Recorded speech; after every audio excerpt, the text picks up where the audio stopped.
Why does silence feel so loud when we're alone? Why does being by ourselves stir something deeper than boredom? Something closer to fear? Carl Jung, the Swiss psychiatrist and founder of analytical psychology, believed that our fear of solitude has little to do with being lonely and everything to do with what we might meet when there's no one else around.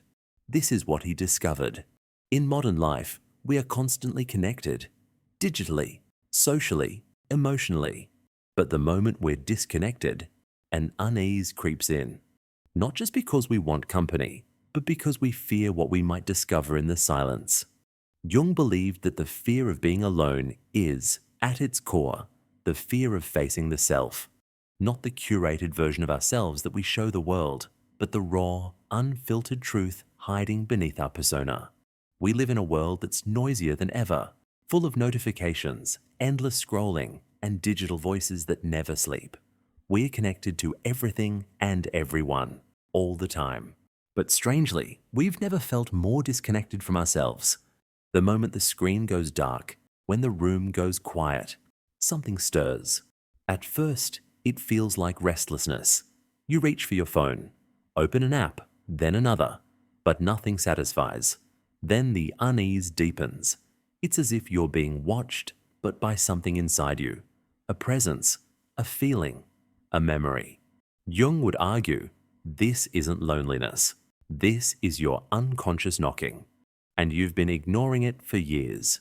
In his view, our modern discomfort with solitude isn't about missing others. It's about avoiding ourselves. Specifically, the parts of us we haven't yet dared to meet. In solitude, the mask we wear, the persona begins to slip. The roles we play fade, and beneath them, something unfamiliar emerges. And that is where the fear begins. Jung believed that our compulsion to stay busy, to stay distracted, is not just cultural, it's psychological defense. We don't avoid silence because it's boring. We avoid silence because it reveals what noise was hiding all along. Before we continue, please take a second to like this video. It really helps more people discover these ideas. And if you're enjoying this journey into the mysteries of the mind, make sure to subscribe and turn on notifications so you don't miss what's coming next. Now, back to the video. To understand why solitude is so powerful and so frightening, we need to understand what Jung called the self. Not the self you introduce to others, not your job title, Instagram bio, or even your thoughts. The self, in Jungian terms, is your full psychological being, conscious and unconscious, light and shadow, known and unknown. And hidden within that self is something Jung believed we spend our lives trying to avoid, the shadow. The shadow is not evil, it is not dangerous, but it is uncomfortable because it holds the parts of ourselves we've rejected, our shame, our rage, our envy, our fear, our vulnerability.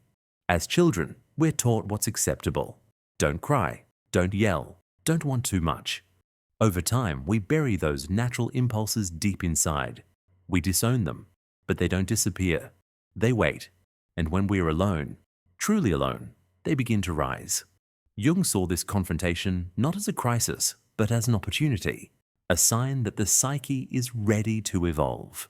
He wrote, "One does not become enlightened by imagining figures of light, but by making the darkness conscious. In solitude, the ego loses its grip, and the shadow steps forward, not to destroy you, but to integrate with you, to become part of your wholeness, because you cannot heal what you refuse to face, and you cannot become whole by pretending you are already complete." When Jung found himself overwhelmed by his own inner chaos, visions, dreams, strange impulses, he didn't run, he didn't numb, he listened. He began a process he would later call active imagination, a kind of waking dream. He sat alone, let the mind drift, and then followed wherever it led, no matter how strange, dark, or fantastical. He spoke to inner figures, questioned them, even argued with them. He recorded it all, in journals, sketches, and eventually in the Red Book. It may sound mystical, even mad, but this wasn't escapism. It was integration. Jung was confronting the unconscious on its own terms, not trying to control it, but to relate to it, to understand what these strange images meant, and more importantly, what they wanted from him. He discovered that these figures, the wise old man, the child, the trickster, the mother, were not hallucinations. They were archetypes, universal patterns of the human psyche. And by dialoguing with them, he was uncovering parts of himself that had long been silent. Jung realized that within the unconscious, there is not just chaos, but meaning, symbols, patterns, truths. The psyche wants to be heard, and when it's ignored, it doesn't vanish. It waits. It acts out in dreams, fears, symptoms, or even illness. But when it is heard, something extraordinary happens. The mind begins to cooperate with itself. The shadow becomes a teacher. The self begins to unify. Jung wrote, "The soul demands your folly, not your wisdom." In solitude, you don't need to be clever. You only need to be willing to listen, even if what you hear unnerves you. Today, solitude is almost treated like a problem to be solved. We fill every silence with noise, every pause with a swipe, every moment alone with endless input. But beneath that surface-level stimulation, something essential is dying. Jung believed that we cannot become truly whole unless we dare to face the parts of ourselves that live in the dark. Not just the pain, but the power we've locked away, the intuition, the creativity, the deep well of insight waiting behind the noise. In a culture obsessed with self-improvement, we often forget that some truths can't be hacked, optimized, or outsourced. Some truths must be lived, and they begin in silence. Jung's work reminds us, the fear of being alone isn't just fear of emptiness, it's fear of awakening. Because once you truly see yourself, you can never unsee it. But in that seeing, you begin to heal. In that solitude, you begin to become. The journey inward isn't easy, but no transformation ever is. And sometimes, the most important path you can take is the one that leads straight into yourself. If this message stirred something inside you, a feeling you couldn't quite name, a part of you you've long forgotten, then maybe that's not a coincidence. Maybe this is your moment to pause, to sit with yourself, not as a punishment, but as a homecoming. Jung believed that the journey inward is one of the greatest adventures a human being can take, not because it's easy, but because it's true. And truth has a way of setting us free.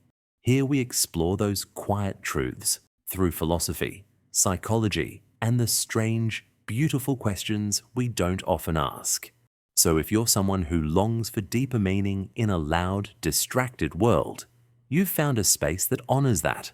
Subscribe, share, or just leave a comment. Not for the algorithm, but to remind yourself that you're not the only one on this path. Because in the end, the most powerful form of connection begins with you. See you in the next video.